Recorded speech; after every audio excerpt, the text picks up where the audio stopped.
Hey, LeAnne Carswell with this month's market update for June 2022.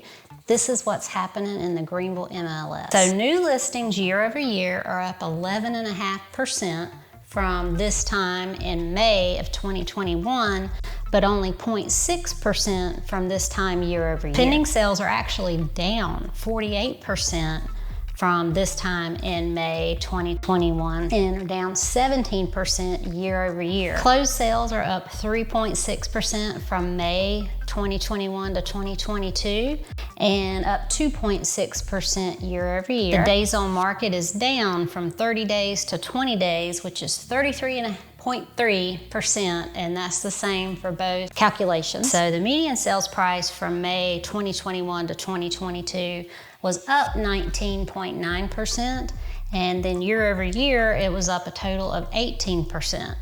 The average price was up 12%, 12.1 to be exact, and year over year 13.5. The percent of list price received is up 0.9% from May of 2021 to 2022 and 1.3% year to date. The housing affordability index, that's a tough one to say, went from 90 to 75.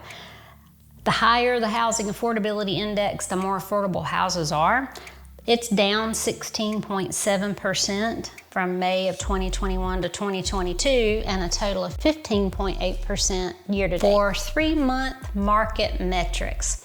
So for the last 3 months, this is our new listing count. So March 1767, it was up 6.5% the next month and then up 4% the month of May. As far as pending sales actually went down 8.6%.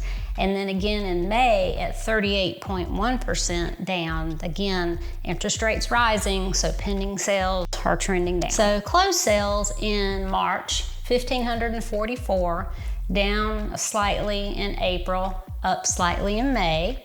And then the days on market until sale fluctuating, generally down.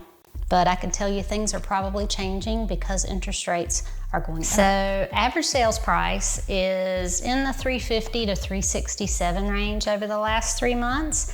The percent of list price received, roughly 101%, which again, I can tell you for the month of June, will probably trend down just from what we've been seeing on the ground. Hope this was helpful. If you found this information valuable, make sure you hit the like button and give us a comment down below and let us know how you feel the housing market's doing.